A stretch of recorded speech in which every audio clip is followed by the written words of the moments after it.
Shalom saudara pendengar saudara rohani yang dikasihi Tuhan Yesus Kristus. Selamat datang di Renungan Rohani malam hari ini. Selamat malam, saya berdoa agar saudara sehat selalu. Semoga Roh Kudus hadir di tengah kita saat ini. Sebelum kita mulai renungan malam ini, marilah kita bersama-sama berdoa. Bapa kami yang di surga, Bapa di dalam nama Tuhan Yesus Kristus, kami sungguh mengucap syukur, ya Tuhan, oleh karena Engkau sangat baik buat kami. Engkau ada bersama kami dan menopang hidup kami di siang hari dan di malam hari. Engkau ada bersama-sama dan menyertai kami. Tuhan, kami memuji dan bersyukur kepadamu pada malam hari ini, kami masih bisa berkumpul di rumah kami yang kecil ini. Tuhan, saat ini kami hendak mendengarkan firman-Mu. Berilah pengetahuan dan bimbinglah hamba-Mu ini agar apa yang Engkau firmankan dapat bekerja sesuai kehendak-Mu. Buat kami jemaat-Mu, bukalah hati dan pikiran kami untuk mendengar dan menerima firman-Mu. Kiranya firman-Mu ini dapat menjadi berkat bagi kami.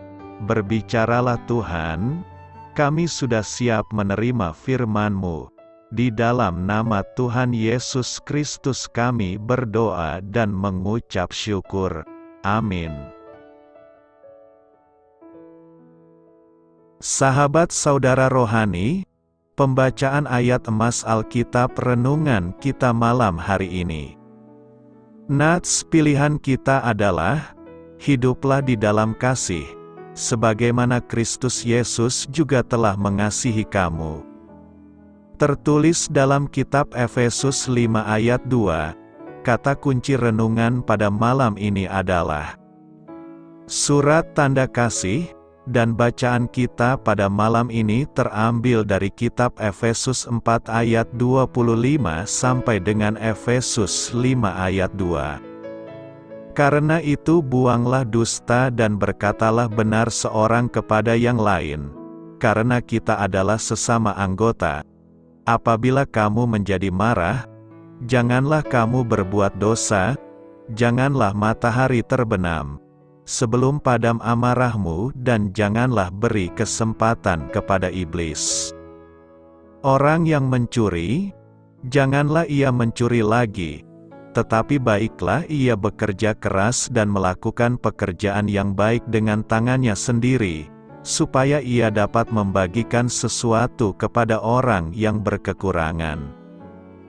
Janganlah ada perkataan kotor keluar dari mulutmu, tetapi pakailah perkataan yang baik untuk membangun, di mana perlu, supaya mereka yang mendengarnya beroleh kasih karunia. Dan janganlah kamu mendukakan Roh Kudus Allah, yang telah memeteraikan kamu menjelang hari penyelamatan. Segala kepahitan, kegeraman, kemarahan, pertikaian dan fitnah hendaklah dibuang dari antara kamu. Demikian pula segala kejahatan. Tetapi hendaklah kamu ramah seorang terhadap yang lain, penuh kasih mesra dan saling mengampuni, sebagaimana Allah di dalam Kristus telah mengampuni kamu. Sebab itu jadilah penurut-penurut Allah, seperti anak-anak yang kekasih dan hiduplah di dalam kasih. Sebagaimana Kristus Yesus juga telah mengasihi kamu dan telah menyerahkan dirinya untuk kita sebagai persembahan dan korban yang harum bagi Allah. Terambil dari kitab Efesus 4 ayat 25 sampai dengan Efesus 5 ayat 2. Topik dari ayat emas renungan kita adalah kebaikan kecil sekalipun dapat membuahkan hasil yang besar. Mari kita mulai renungan malam kita. Untuk memulai hal baik, serahkanlah segala sesuatu hanya kepada Tuhan. Mari kita mulai segmen kisah inspiratif, Hidup dalam kasih berarti melakukan kebaikan-kebaikan kecil secara terus-menerus sehingga hidup kita menjadi lebih berarti dan lebih bermanfaat bagi orang lain. Sebuah cara praktis untuk mengungkapkan kasih kita sebenarnya hanya seharga perangko, kertas surat, tinta, dan sedikit perhatian. Kita semua pernah merasakan dorongan untuk menulis surat yang tanpa disadari dapat mencerahkan hidup orang lain. Surat itu dapat mengungkapkan penghargaan, kepedulian, atau pujian atas tugas yang berhasil dikerjakan seseorang. Namun seringkali surat tersebut tidak sempat ditulis sehingga perasaan-perasaan itu tidak terungkapkan. Kemudian kita meyakinkan diri bahwa kita tidak punya waktu untuk itu atau berdalih bahwa surat kita tidak akan ada artinya. Seorang pendeta muda terhibur dengan surat yang diterimanya dari seorang jemaat, yakni seorang arsitek yang sangat sibuk. Surat tersebut hanya berbunyi, "Khotbah Anda telah menggugah hati saya hari Minggu yang lalu, saat saya berada dalam kebimbangan dan terluka. Terima kasih atas khotbah Anda." Kata-kata tersebut telah menyentuh hati sang pendeta yang sedang putus asa dan sedih, dan menguatkannya untuk tetap meneruskan pelayanan. Padahal hanya dibutuhkan waktu kurang dari 5 menit untuk menuliskan surat tersebut. Adakah seseorang yang mungkin membutuhkan penguatan, ucapan terima kasih, atau sekadar surat yang mengingatkannya bahwa Anda mendoakannya? Mulailah hidup dalam kasih meski hanya melalui sepucuk surat. Hiduplah di dalam kasih. Efesus 5 ayat 2 berkata, "Dan hiduplah di dalam kasih, sebagaimana Kristus Yesus juga telah mengasihi kamu dan telah menyerahkan dirinya untuk kita sebagai persembahan dan korban yang harum bagi Allah." Pesan Paulus untuk hidup dalam kasih merupakan pesan kepada jemaat di Efesus. Hal ini dilakukannya mengingat hubungan di antara jemaat mulai mengalami degradasi kasih. Berbicara mengenai kasih, hampir di seluruh Alkitab, Tuhan meminta kita untuk saling mengasihi sebagaimana Dia mengasihi kita. Ketika Kristus ada di sini di bumi, Dia memberikan teladan yang indah tentang bagaimana menjalani hidup kita, termasuk bagaimana mencintai. Yesus mengasihi semua orang janda miskin, gembala yang tidak berpendidikan, pelacur di jalan, anak-anak yang menyebalkan, dan orang-orang terkaya di negeri itu. Dia tidak membuat perbedaan kelas ketika Dia berbicara yang baik, berhenti untuk mendengarkan, atau melakukan mukjizat, karena kasih-Nya sama kepada semua orang. Setiap keputusan yang diambil Tuhan berangkat dari kasih. Ini harus menjadi kebijakan kita juga. Sebelum membuat keputusan, kita perlu bertanya pada diri sendiri, apakah ini dimotivasi oleh cinta? Atau apakah aku hanya ingin memegang kendali hanya karena aku bisa? Pada hari penghakiman, kita harus menjawab setiap keputusan yang kita buat. Satu-satunya cara untuk memastikan kita membuat pilihan yang bijak adalah dengan berdoa dan membiarkan Roh Kudus memimpin dan membimbing. Kita perlu meminta lebih banyak cinta kepada Tuhan buat hati kita. Keputusan yang dimotivasi oleh cinta tidak hanya akan membuat kita lebih bahagia, tetapi akan mempraktikkan prinsip-prinsip Tuhan, yang membuat kita semakin dekat dengan Yesus. Orang yang mengalami kasih Kristus adalah orang yang percaya Tuhan Yesus sebagai Tuhan dan Juru Selamat. Dalam kasih karunia disadarkan bahwa dirinya orang berdosa, tidak dapat menyelamatkan dirinya dengan cara apapun dan satu-satunya jalan keselamatan hanyalah Tuhan Yesus. Anak-anak yang kekasih, mengerti bahwa dirinya dikasihi dengan kasih Allah dengan melimpah. Karena dalam keadaan terburuk, keadaan berdosa, tidak layak, Tuhan mengasihi dan menyelamatkannya. Saat seseorang mengerti betapa tidak layaknya dia menerima kasih itu, maka dia akan mengerti betapa berartinya dan dalamnya kasih Kristus. Orang yang belum pernah mengalami kasih Kristus, mustahil untuk dapat mengasihi dengan kasih Kristus.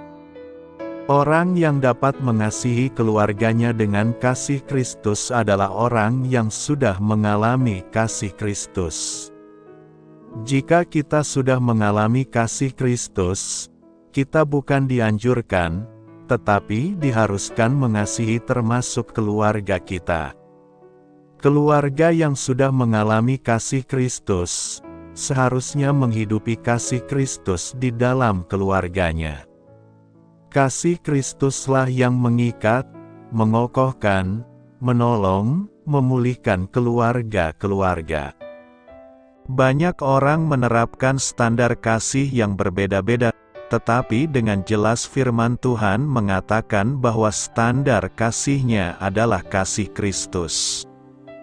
Nas hari ini mengatakan, hiduplah di dalam kasih, sebagaimana Kristus Yesus juga telah mengasihi kamu dan telah menyerahkan dirinya untuk kita sebagai persembahan dan korban yang harum bagi Allah. Hidup dalam kasih itu, berarti mempraktikkan kasih sebagaimana kita telah dikasihi Kristus. Kasih yang ditunjukkan oleh Tuhan Yesus adalah dengan menyerahkan dirinya untuk berkorban sekaligus memuliakan Allah. Standar kasih yang harus dipraktikkan kita adalah kasih yang tanpa syarat, bukan kasih yang menuntut, tetapi kasih yang memberi, kasih yang mau mengampuni. Setiap tindakan di dalam relasi, termasuk di dalam keluarga, harus mengacu pada kasih Kristus. Tidak ada standar yang lain. Tuhan Yesus mengasihi bukan setengah-setengah, tetapi memberikan hidupnya sebagai korban untuk menyelamatkan manusia. Pemberian diri Tuhan Yesus itu korban yang harum bagi Allah, yang berarti berkenan kepada Allah. Kasih yang sejati itu adalah pemberian yang terbaik supaya orang lain dapat mengenal Tuhan. Jika orang percaya mempraktekkan kasih seperti Kristus mengasihinya, maka itu adalah persembahan yang harum di hadapan Tuhan. Standar kasih di dalam keluarga bukan kata orang atau perasaan pribadi, tetapi kasih Kristus saja. Di dalam keluarga, kasih itu bukan dimulai dengan menuntut anggota keluarga lainnya untuk mengasihi kita, tetapi kasih itu harus dimulai oleh kita sendiri untuk mempraktekkannya. Ada kalanya kasih kita itu dilakukan tidak dengan mudah, karena adanya hal-hal yang mungkin menyakiti kita, tetapi tetap kasih Kristus itu yang harus dipraktekkan. Jika seluruh keluarga mempraktekkan kasih Kristus, maka keluarga-keluarga akan sungguh dipenuhi oleh kasih. Suami atau istri perlu memakai standar kasih Kristus untuk mengasihi pasangannya. Orang tua juga mengasihi anak-anak dengan standar kasih Kristus, sekalipun mungkin anak-anak ada yang mulai tidak menghiraukan orang tuanya. Anak-anak mengasihi orang tua yang melukainya dengan kasih Kristus. Jika keluarga rindu dipenuhi kasih Kristus, Anda harus mengalami kasih Kristus, percaya kepadanya, dan mengasihi seperti Kristus telah mengasihi kita. Karena itu, marilah mengasihi dengan menggunakan standar kasih Tuhan Yesus yang telah kita terima. Rendah hati. Efesus 5 ayat 21 berkata, "Dan rendahkanlah dirimu seorang kepada yang lain di dalam takut akan Kristus." Rendah hati adalah salah satu ciri orang Kristen. Merendahkan hati adalah urusan yang paling sulit bagi sebagian besar manusia ciptaan Tuhan, Mungkin sebagian dari kita pernah merasa kesal atau kurang nyaman ketika bertemu dengan seseorang yang sangat tinggi hatinya, cara bicaranya berlebihan atau merasa paling tahu segala hal. Padahal, pekerjaannya hanya sebagai tukang sapu atau istilah kerennya cleaning service. Ada orang yang merasa paling cantik dan ketika disapa jawabannya menyakitkan hati. Rendah hati adalah sikap tidak menempatkan diri sebagai orang yang lebih tinggi, secara status sosial, jabatan, intelektual, dan sebagainya, daripada orang lain. Sedangkan rendah diri adalah perasaan bahwa diri sendiri kurang dibandingkan orang lain. Dalam hubungan dengan sesama, kita harus bersikap rendah hati, tetapi tidak boleh bersikap rendah diri. Dalam hubungan dengan Tuhan, kita bukan hanya harus bersikap rendah hati, tetapi kita juga harus menyadari bahwa diri kita memang hina di hadapan Tuhan. Tidak ada sesuatu pun di dalam diri kita yang bisa kita banggakan. Merasa rendah diri di hadapan Tuhan adalah perasaan yang wajar.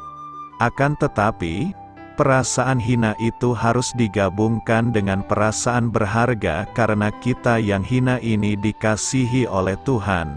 Bahkan orang-orang yang percaya kepada Tuhan Yesus mendapat status baru yang amat berharga, yaitu status sebagai anak-anak Allah. Di dalam Alkitab ada disampaikan beberapa hal terkait dengan rendah hati. Raja Daud misalnya, amat berbeda dengan Raja Saul. Raja Saul adalah seorang yang rendah diri di hadapan orang lain. Salah satu buktinya adalah bahwa ia bersembunyi saat terpilih sebagai raja. Sayangnya, tindakan-tindakannya menunjukkan bahwa dia tidak cukup rendah hati untuk mengakui kesalahan yang dilakukannya. Bagi Raja Saul, yang paling penting adalah penghargaan orang lain terhadap dirinya. Sikap Raja Saul ini amat berbeda dengan sikap Raja Daud yang rendah hati, khususnya terlihat dari sikapnya terhadap Raja Saul, dan yang bersedia merendahkan diri di hadapan Allah walaupun diolok-olok oleh istrinya sendiri. Tuhan menghendaki anak-anaknya merendahkan diri, terutama di hadapan Tuhan, bukan untuk kepentingan Tuhan, melainkan untuk kepentingan dan kebahagiaan kita sendiri. Dalam menghadapi berbagai permasalahan yang terjadi dewasa ini, jika kita mengandalkan akal dan kepintaran kita sendiri, kita tidak akan mampu. Apalagi dalam hal melakukan apa yang baik bagi sesama.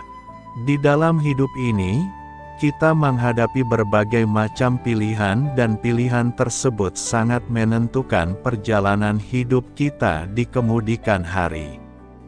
Tetapi selaku anak-anak Tuhan janganlah kita melakukan apa yang baik dengan mengharapkan imbalan, itu merupakan tindakan yang tidak dikehendaki Allah. Sikap mengharapkan imbalan ini yang akhirnya menjadi bibit suburnya tindakan korupsi, kolusi dan nepotisme. Ada orang yang mau membantu seseorang untuk masuk kerja ke salah satu perusahaan dengan iming-iming setelah masuk kerja harus menyetor sekian rupiah. Iming-iming seperti ini akan menyuburkan tindakan dan sikap selalu mengharapkan balasan saat melakukan sesuatu kepada orang lain. Firman Tuhan hari ini mengajak kita untuk merendahkan diri kita di hadapan orang lain dengan takut akan Tuhan. Firman Tuhan ini kiranya dapat menguatkan kita dan menjadikan kita mengerti pentingnya merendahkan diri terlebih di hadapan Tuhan. Banyak orang merasa gengsi untuk merendahkan diri kepada Tuhan, sebab mereka takut dikira rendah diri.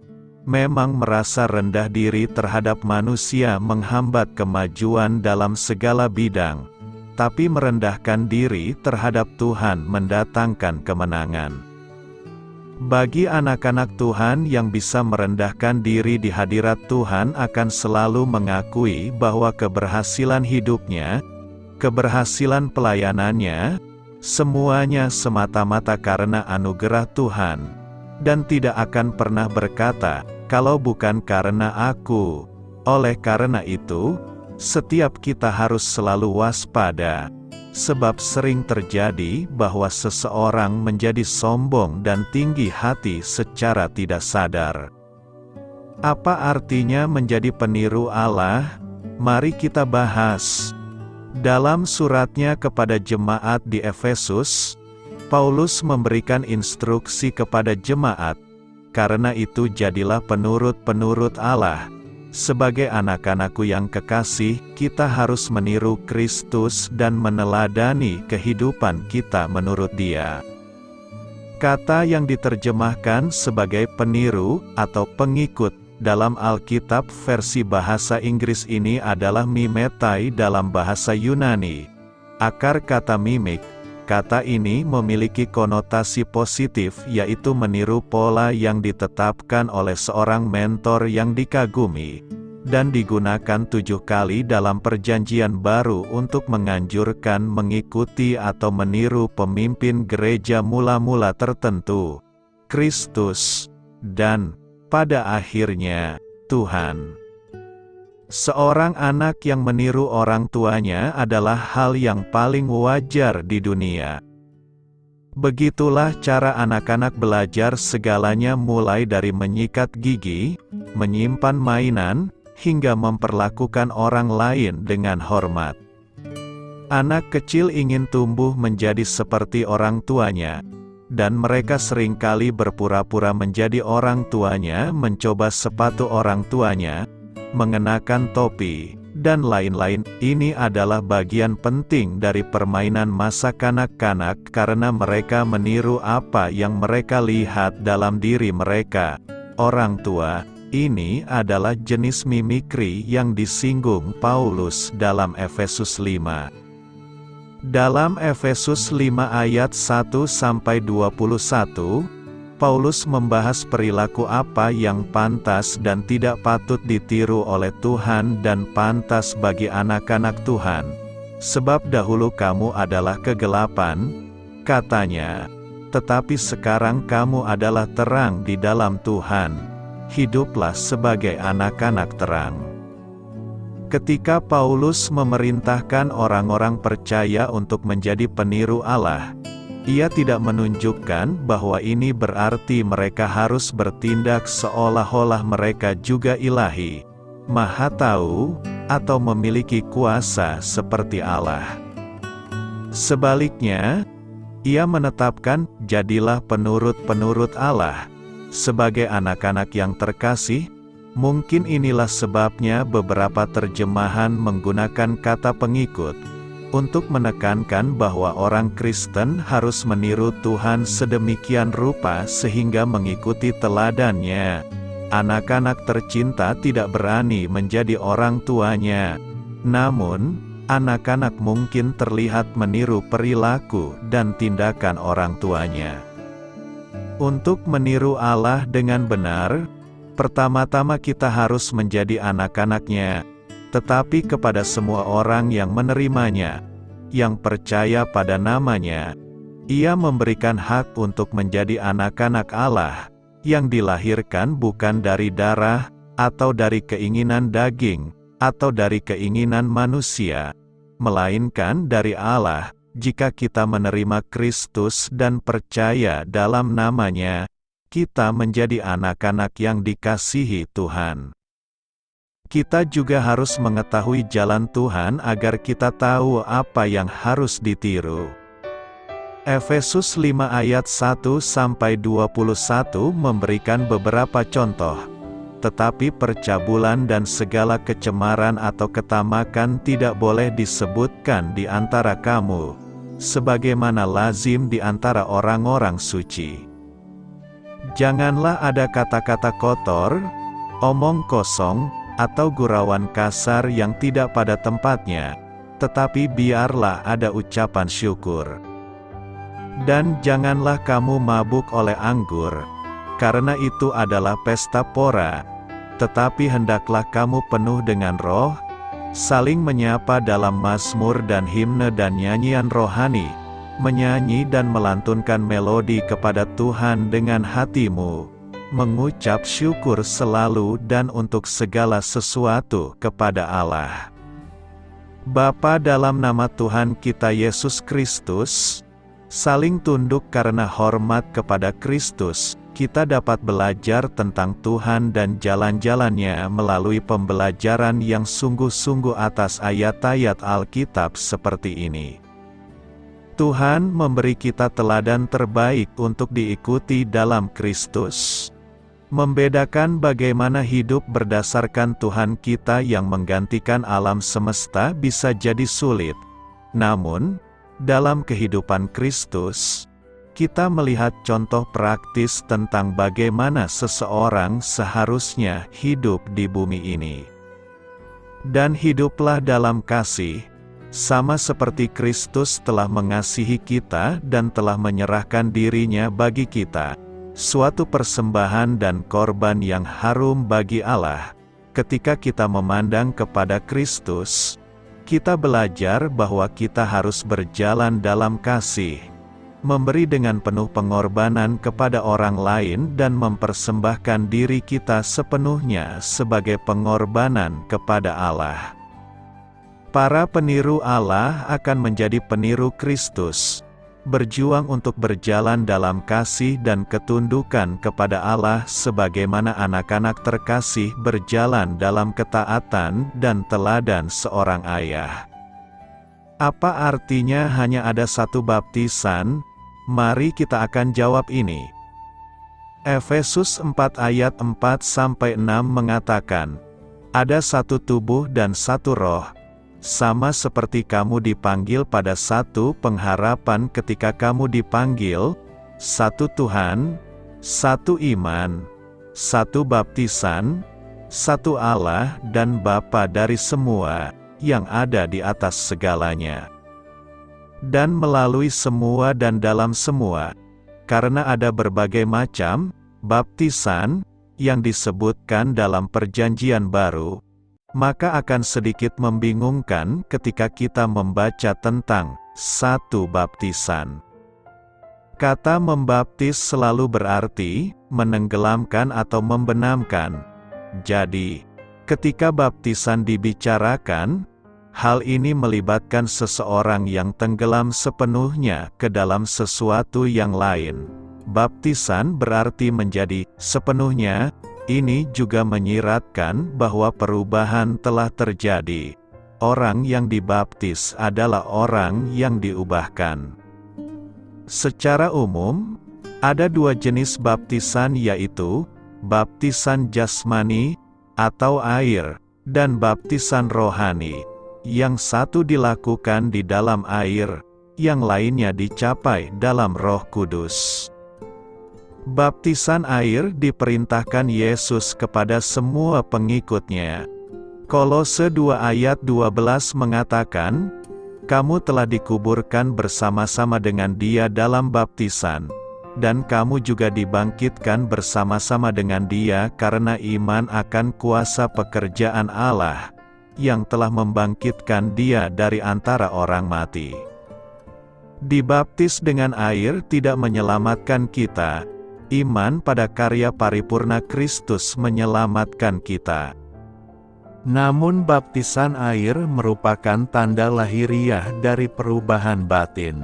Ini adalah gambaran menakjubkan tentang kematian, penguburan, dan kebangkitan Kristus. Dibenamkan ke dalam air melambangkan penyucian hati kita dan penghapusan dosa kita oleh darah Yesus. Melalui baptisan air, orang-orang percaya secara terbuka memberitakan kesaksian mereka bahwa mereka telah dilahirkan kembali oleh kasih karunia Allah. Roma 6 ayat 3 berbicara tentang baptisan rohani, atau tidak tahukah kamu, bahwa kita semua, yang telah dibaptis dalam Kristus Yesus, telah dibaptis dalam kematiannya. Baptisan rohani ke dalam Kristus ini dilakukan oleh Roh Kudus pada saat orang berdosa yang bertobat menerima anugerah keselamatan dan dilahirkan kembali. Kita menanggapi tarikan Roh Kudus dan dilahirkan ke dalam keluarga Allah.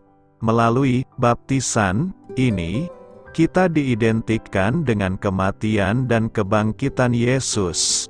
Sejak saat itu, kita menganggap diri kita disalibkan bersama Kristus. Kita memilih untuk kehilangan diri kita sendiri dan tenggelam di dalam Dia, dan Roh Kudus mewujudkannya. Baptisan Roh Kudus dijanjikan oleh Yohanes Pembaptis, yang mengatakan bahwa Yesus akan membaptis kamu dengan Roh Kudus dan dengan api. Tidak ada seorang pun yang mengerti maksud Yohanes sampai Yesus naik kembali ke surga. Yesus telah berjanji kepada murid-muridnya bahwa Dia akan mengutus penghibur. Para pengikutnya harus menunggu di Yerusalem sampai janji dari Bapa datang. Janji itu datang dalam Kisah Para Rasul 2. Roh Kudus dicurahkan ke atas murid-murid, dan mereka tidak pernah sama lagi. Mereka berani dalam kesaksian mereka, diberi kuasa untuk melakukan mukjizat, rela menanggung penganiayaan, dan semua orang kecuali satu orang mati sebagai martir. Gereja telah dimulai. Di sepanjang kitab Kisah Para Rasul, baptisan oleh Roh Kudus diulangi ketika orang-orang mulai mengenal Yesus, baik orang Yahudi maupun orang bukan Yahudi, dan berfungsi untuk menyatukan gereja sebagai orang Yahudi. Orang-orang percaya menyadari bahwa Roh Kudus juga dicurahkan kepada saudara-saudara mereka yang bukan Yahudi. Ada beberapa perbedaan pendapat di antara orang-orang percaya mengenai baptisan roh. Beberapa orang Kristen percaya bahwa baptisan Roh Kudus identik dengan baptisan ke dalam Kristus dan hal ini terjadi pada saat keselamatan, bahkan jika orang percaya tidak menyadarinya.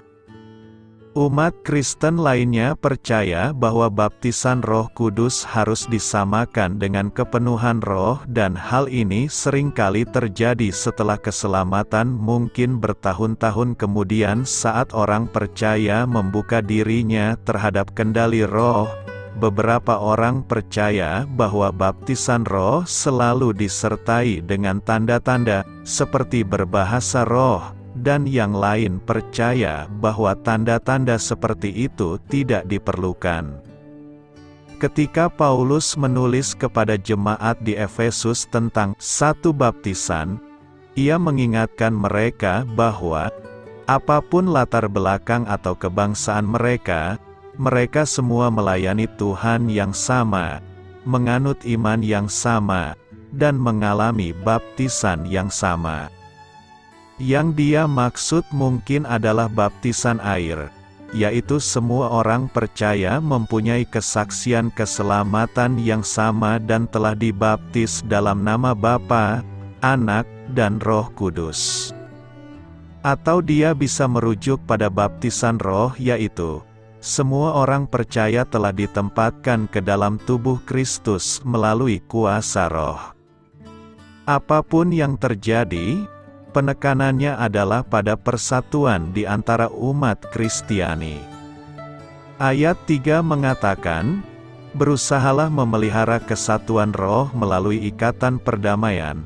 Roh Kudus bekerja untuk mempersatukan orang-orang percaya dan memberikan jaminan bahwa mereka adalah anak-anak Allah, dengan mengingatkan gereja bahwa mereka semua memiliki kesaksian yang sama dan bahwa mereka semua mengambil bagian dalam Roh Kudus yang sama.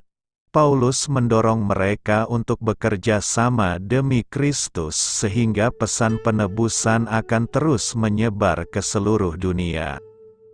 Apa yang Alkitab nyatakan mengenai kemarahan? Mari kita jawab. Menangani kemarahan merupakan topik yang penting. Konselor Kristen melaporkan bahwa 50% dari orang-orang yang datang untuk melakukan konseling memiliki masalah yang berhubungan dengan kemarahan. Kemarahan dapat menghancurkan komunikasi dan merusak hubungan, menghancurkan sukacita dan kesehatan banyak orang. Sayangnya, banyak orang cenderung membenarkan kemarahannya, bukannya bertanggung jawab untuk kemarahannya. Semua orang bergumul, dalam berbagai tingkat, dengan isu kemarahan. Untungnya, firman Tuhan memberi prinsip-prinsip tentang bagaimana menangani kemarahan dengan cara yang saleh, termasuk bagaimana mengatasi kemarahan yang negatif dan berdosa. Kemarahan tidak selalu berdosa. Ada jenis kemarahan yang diizinkan Alkitab, yang seringkali disebut sebagai kemarahan yang kudus. Allah juga marah. Orang percaya diperintahkan untuk marah terkait hal tertentu. Ada dua kata Yunani yang digunakan dalam Perjanjian Baru untuk merujuk kemarahan. Kata yang pertama berarti semangat, energi, dan yang kedua berarti gelisah, mendidih.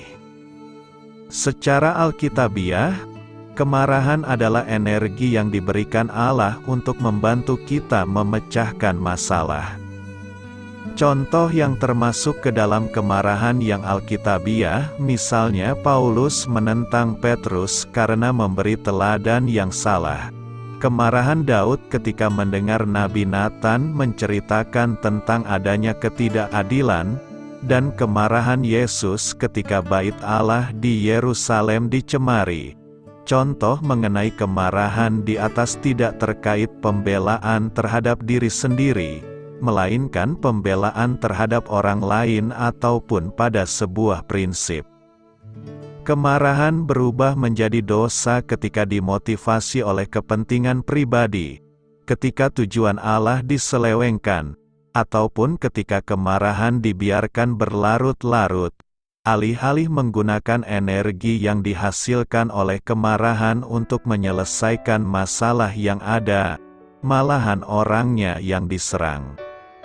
Surat Efesus 4 ayat 15-19 memerintahkan kita untuk mengatakan kebenaran di dalam kasih dan menggunakan perkataan kita untuk membangun orang lain, tidak mengizinkan kata yang busuk atau destruktif keluar dari mulut kita.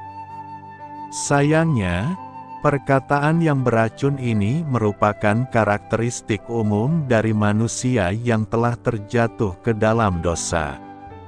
Kemarahan menjadi dosa ketika diizinkan untuk mendidih tanpa terkendali, sehingga menghasilkan situasi di mana banyak orang akan terluka. Seringkali menghancurkan di kemudian hari.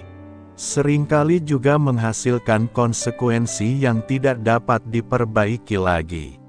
Kemarahan juga menjadi dosa ketika orang yang marah itu menolak untuk ditenangkan, menyimpan dendam, ataupun menyimpan semuanya di dalam hatinya.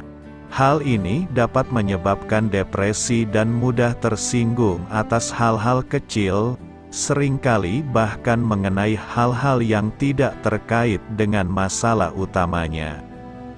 Kita dapat menangani kemarahan secara alkitabiah dengan menyadari dan mengakui kemarahan kita yang egois sebagai dosa dan tahu bahwa kita telah salah menangani kemarahan. Kita harus mengakui hal ini kepada Allah dan kepada mereka yang tersakiti oleh kemarahan kita. Kita sebaiknya tidak berupaya mengurangi dosa kita dengan membenarkan kemarahan kita atau menyalahkan orang lain. Kita dapat menangani kemarahan secara alkitabiah dengan memandang hanya kepada Allah saja ketika sedang menghadapi pencobaan. Hal ini sangat penting terutama ketika seseorang telah melakukan sesuatu yang menyinggung perasaan kita.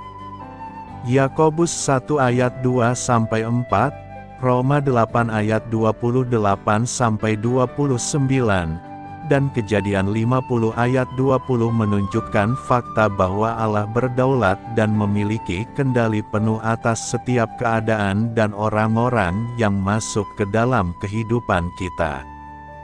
Tidak ada satu hal pun yang terjadi kepada kita yang tidak diizinkan atau tidak disebabkan oleh Allah.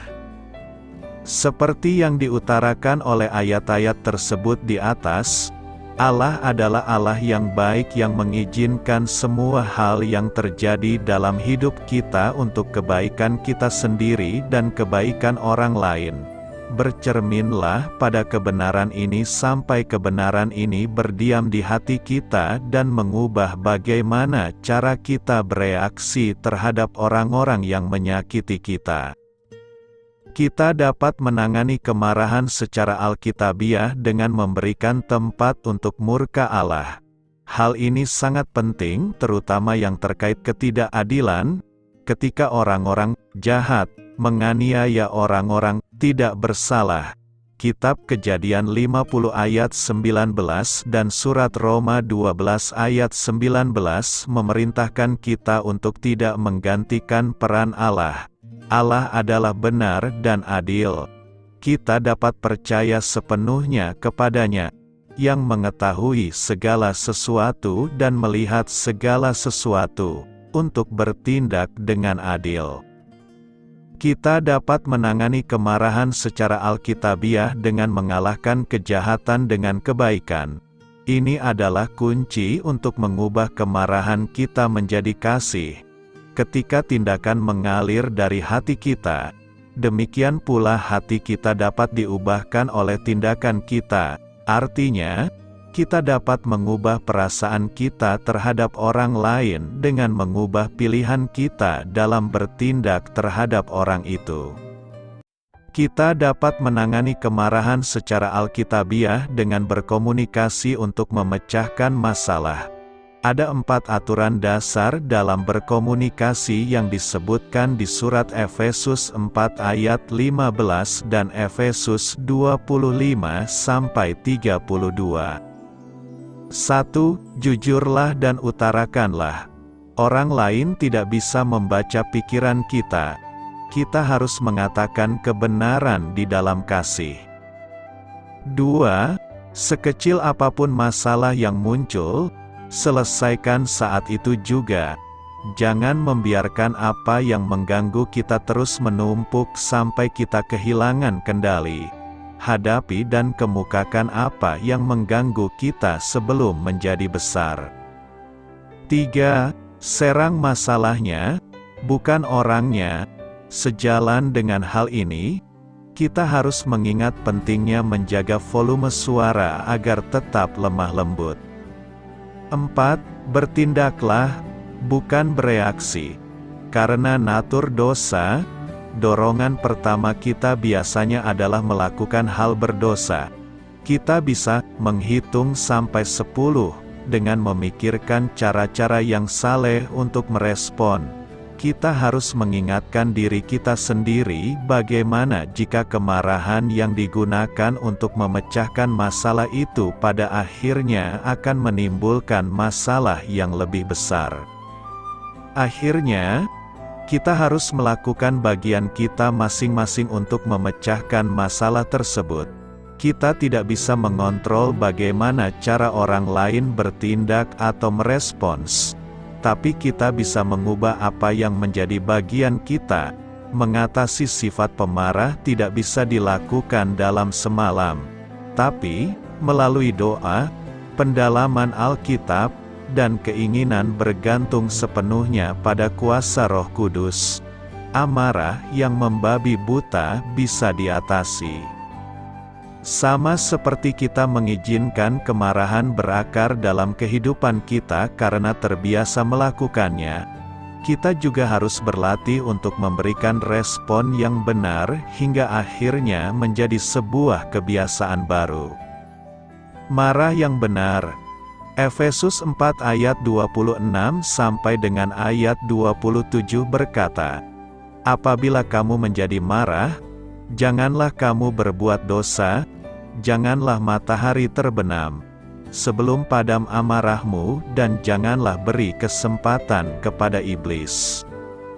Marah itu manusiawi, tetapi kemarahan yang berakibat dosa itu dilarang. Kemarahan adalah reaksi terhadap peristiwa-peristiwa yang menyakitkan atau yang tidak sesuai dengan harapannya, misalnya dikecewakan, dikhianati, tidak mendapatkan apa yang kita inginkan, diperlakukan dengan tidak sepantasnya, rasa tidak puas, disakiti, dan sebagainya. Setiap orang tidak dapat menghindari kemarahan, sebab pengalaman yang menyakitkan itu tidak dapat dihindari oleh siapapun. Cepat atau lambat, semua orang akan menghadapi pengalaman menyakitkan dan terdorong untuk marah. Nas hari ini berbicara tentang ciri atau pelaku yang harus tampak dalam diri seseorang yang telah menjadi manusia baru di dalam Tuhan. Salah satu cirinya, kata Paulus, ialah, apabila kamu menjadi marah, janganlah berbuat dosa, janganlah matahari terbenam sebelum padam amarahmu. Artinya, kalau sudah ikut Tuhan tidak boleh marah yang berakibat dosa. Kita boleh marah, tetapi marah yang benar yang membawa berkat. Efesus 4 ayat 26 tidak melarang kita untuk menunjukkan atau memperlihatkan kemarahan. Perhatikan apa yang dikatakan Paulus, apabila kamu menjadi marah, janganlah kamu berbuat dosa. Jadi marah boleh saja, yang menjadi masalah bukan marahnya itu sendiri, tetapi bagaimana ekspresi atau cara mengungkapkan dan motivasi kemarahan itu sendiri yang perlu diperhatikan. Apa yang mendasari kemarahan kita dan cara kita mengungkapkan kemarahan itulah yang menentukan apakah kita berbuat dosa atau tidak. Ada jenis kemarahan yang perlu diungkapkan agar dunia ini menjadi lebih baik, yaitu kemarahan yang didasarkan karena kita mengasihi dan bertujuan untuk mendidik. Misalnya guru yang memarahi murid yang malas belajar, kemarahan seorang ibu terhadap yang nakal luar biasa dan lain sebagainya. Tuhan Yesus sendiri pernah marah terhadap orang Farisi dan ahli Taurat yang berpikir munafik, iri dan dengki terhadap orang lain. Meskipun demikian, dalam mengungkapkan kemarahan itu harus disampaikan dengan hati-hati, karena hati manusia sangat sensitif. Kemarahan yang tidak diinginkan oleh firman Tuhan adalah kemarahan yang didasarkan kepada dengki, kebencian, iri, kemarahan yang diungkapkan tanpa kendali serta kemarahan yang terus-menerus dipendam dalam hati. Kemarahan yang tidak terkendali harus dihindari bahkan dibuang jauh-jauh. Seseorang akan menanggung banyak kerugian apabila ia tidak dapat mengendalikan amarahnya. Membawa akibat buruk bagi kesehatan secara fisik, karena menguras energi dan merusak organ-organ tubuh, misalnya, penyakit darah tinggi, jantung, stres yang berkepanjangan dan susah tidur. Berakibat buruk dalam pergaulan, orang yang cepat marah cenderung menyendiri. Dan sebaliknya, siapa yang mau bergaul dengan orang yang pemarah? Kalau seseorang tidak mempunyai teman dekat dalam hidupnya, mana mungkin ia dapat merasakan kebahagiaan? Menghilangkan kesempatan untuk memberikan kesaksian yang hidup, dalam keadaan marah yang tidak terkendali tidak mungkin bagi kita untuk memuliakan Allah dan menjadi berkat. Memberi ruang bagi iblis untuk menguasai orang yang marah-marah untuk melakukan perbuatan yang jahat. Oleh sebab itu, jika timbul perselisihan atau pertikaian jangan dibiarkan berlarut-larut, tapi segera diselesaikan dengan tuntas, sebab semakin lama dibiarkan akan semakin pahit jadinya. Ada pepatah yang mengatakan bahwa salah satu ukuran keagungan atau kebesaran seseorang adalah kemampuannya untuk mengendalikan kemarahan. Bagaimana kita dapat mengontrol atau mengatasi kemarahan kita agar tidak jatuh dalam dosa? Ada beberapa cara yang umum dipergunakan, yaitu berdoa meminta Tuhan memampukan kita mengendalikan diri agar tidak jatuh dalam dosa pada saat kita marah. Berdoa akan memampukan kita untuk tenang sejenak, mendinginkan hati dan kepala agar bertindak dengan cermat. Tetap menguasai diri. Jangan sampai kita dikuasai oleh emosi kita. Berpikir dahulu sebelum bertindak. Seperti yang tertulis dalam Yakobus 1 ayat 19-20. Hai saudara-saudara, setiap orang hendaklah cepat untuk mendengar, tetapi lambat untuk marah, sebab amarah manusia tidak mengerjakan kebenaran di hadapan Allah. Hindari kata-kata kasar, tetapi gunakanlah kata-kata yang lembut dalam menyelesaikan masalah. Perkataan lemah lembut lebih mudah untuk didengar. Jawaban yang lemah lembut meredakan kegeraman, tetapi perkataan yang pedas membangkitkan marah. Menunda kemarahan dengan berdiam diri. Dengan berlalunya waktu perasaan kita jadi tenang. Pada saat itu kita dapat mengungkapkan kemarahan kita dengan kata-kata yang lebih halus atau mungkin mengurungkan niat untuk marah. Marah boleh saja, marah tidak dosa. Tetapi yang perlu diingat ialah jangan kita terus-menerus memendam kemarahan kita. Dan biarlah kita tetap dapat menguasai diri pada saat kita marah, sehingga tidak jatuh dalam dosa yang tidak kita inginkan. Karena itu kelolalah kemarahanmu untuk kebaikan. Jangan mendukakan Roh Kudus. Efesus 4 ayat 30 berkata, dan janganlah kamu mendukakan Roh Kudus Allah, yang telah memeteraikan kamu menjelang hari penyelamatan. Mendukakan Roh Kudus adalah salah satu dosa yang diperingatkan keras di dalam Alkitab. Dalam suratnya kepada jemaat di Efesus, Rasul Paulus mengingatkan agar kita tidak lagi mendukakan Roh Kudus. Mendukakan dapat berarti membuat sedih, mempermalukan dan juga menghina. Namun Alkitab menyatakan, siapa yang ada di dalam Kristus, ia adalah ciptaan baru, yang lama sudah berlalu, sesungguhnya yang baru sudah datang. Maka, kukatakan dan kutegaskan ini kepadamu di dalam Tuhan, jangan hidup lagi sama seperti orang-orang yang tidak mengenal Allah dengan pikirannya yang sia-sia. Jadi kita harus benar-benar mengenakan manusia baru, dengan menanggalkan segala perbuatan dan karakter lama kita yang tidak berkenan kepada Tuhan. Melakukan hal-hal yang bertentangan dengan firman Tuhan, selain memadamkan roh, juga merupakan tindakan mendukakan Roh Kudus. Itu sama artinya kita sedang menghalangi dan menghentikan pekerjaan Roh Kudus sehingga ia tidak dapat berfungsi sebagaimana mestinya.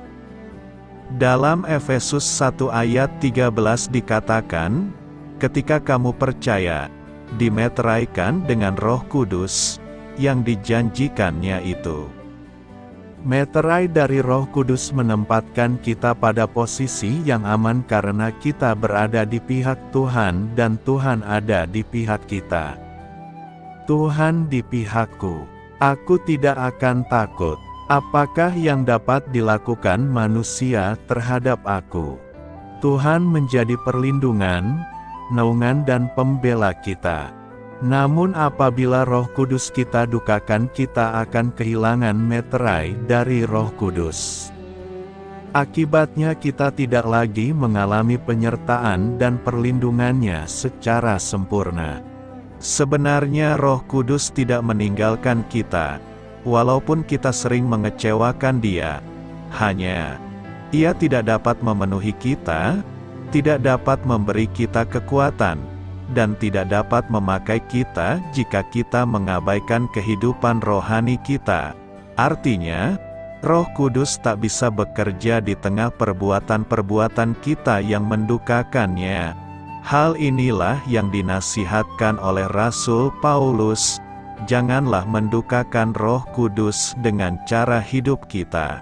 Lalu perbuatan apa saja yang membuat Roh Kudus berduka cita?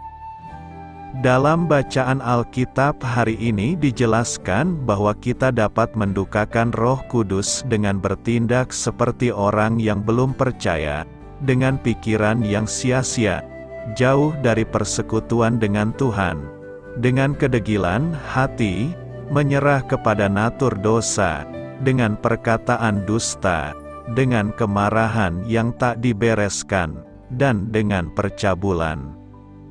Kita harus memandang serius gaya hidup kita sebagai orang percaya, karena sikap mendukakan Roh Kudus akan memadamkan rohnya untuk bekerja, sehingga kita tak akan memiliki kekuatan melawan natur dosa tersebut. Pada akhirnya, akan mengakibatkan penolakan kepada Roh Kudus itu sendiri, dan berujung pada tindakan yang tak dapat diampuni, yaitu menghujat Roh Kudus atau menghina Roh kasih karunia, seperti yang disampaikan Saint Vanus. Sikap keras kepala berhubungan dengan sikap menentang Roh Kudus. Sungguh tragis jika Roh Kudus yang telah dikaruniakan untuk menolong kita abaikan. Hendaknya pemahaman bahwa kita dapat mendukakan Roh Kudus itu dengan perbuatan-perbuatan dosa, mendorong kita untuk tidak hidup di dalam dosa, dan kita mengizinkan Roh-Nya bekerja secara leluasa di hati kita sebagai bait-Nya, yang akan menghasilkan buah Roh di dalam kehidupan kita. Karena itu, janganlah hidup kita mendukakan Roh Kudus supaya hidup kita diberkati Tuhan. Beritakanlah Injil kepada segala makhluk, hormatilah semua orang. Selamat beristirahat malam dalam kasih setia Tuhan. Doa saya menyertai saudara sekalian, mari bertumbuh dalam iman bersama saudara rohani. Saya memberkati Anda agar sewaktu Anda mencarinya dari Dia, Bapa Surgawi Anda akan memberikan bagi Anda roti harian Anda. Dalam nama Yesus Kristus, Tuhan yang berkuasa atas alam semesta dan menuntun kita kepada iman yang menyelamatkan, Tuhan Yesus menyertai senantiasa. Terima kasih sudah berkenan mendengarkan renungan malam saudara rohani. Tuhan memberkati. Amin.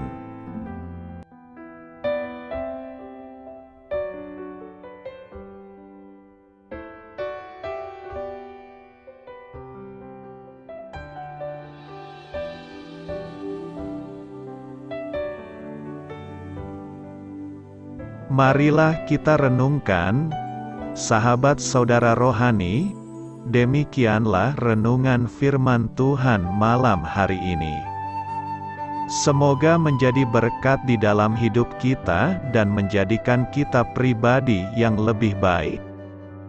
Sebelum kita beristirahat pada malam hari ini, marilah kita berdoa.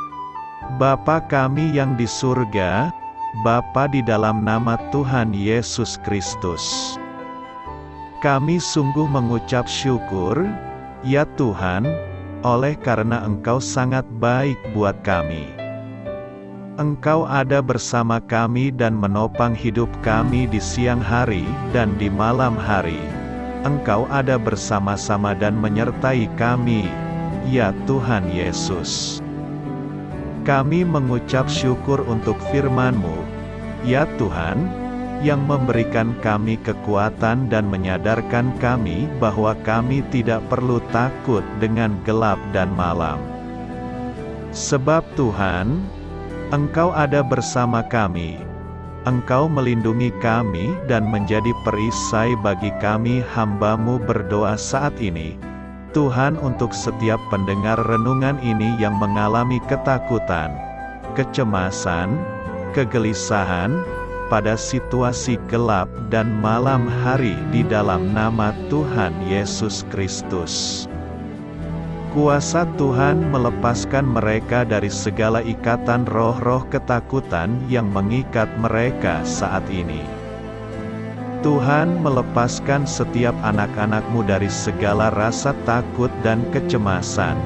Di dalam nama Tuhan Yesus segala kuasa-kuasa roh jahat, kuasa setan iblis yang mengganggu anak-anak-Mu, ya Tuhan, tolong hancurkan dan halaukan dengan kuasa-Mu. Dalam nama Tuhan Yesus Kristus, berkati setiap kami anak-anak-Mu, ya Tuhan, dan lindungilah kami aman di dalam Engkau. Ya Tuhan, penuhilah setiap hati kami dengan keberanian, damai sejahtera, dan sukacita serta ketenangan yang dari Tuhan. Berkati kami di malam hari ini, saat kami tidur dan beristirahat. Kuasa-Mu, ya Tuhan, menaungi setiap kami, memberkati dan melindungi kami. Bangunkanlah kami kembali besok pagi dengan kekuatan yang baru, tubuh yang sehat diberkati Tuhan, dan berkat-berkat yang baru Tuhan sediakan bagi kami. Terima kasih, ya Tuhan, kami sungguh mengucap syukur untuk firman-Mu yang menguatkan kami. Dalam nama Tuhan Yesus Kristus Juru Selamat kami, Bapa kami yang baik, kami mengucap syukur dan berdoa haleluya. Amin.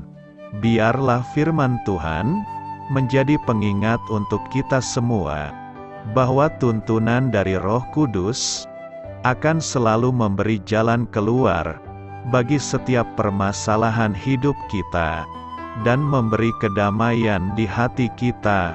Amin.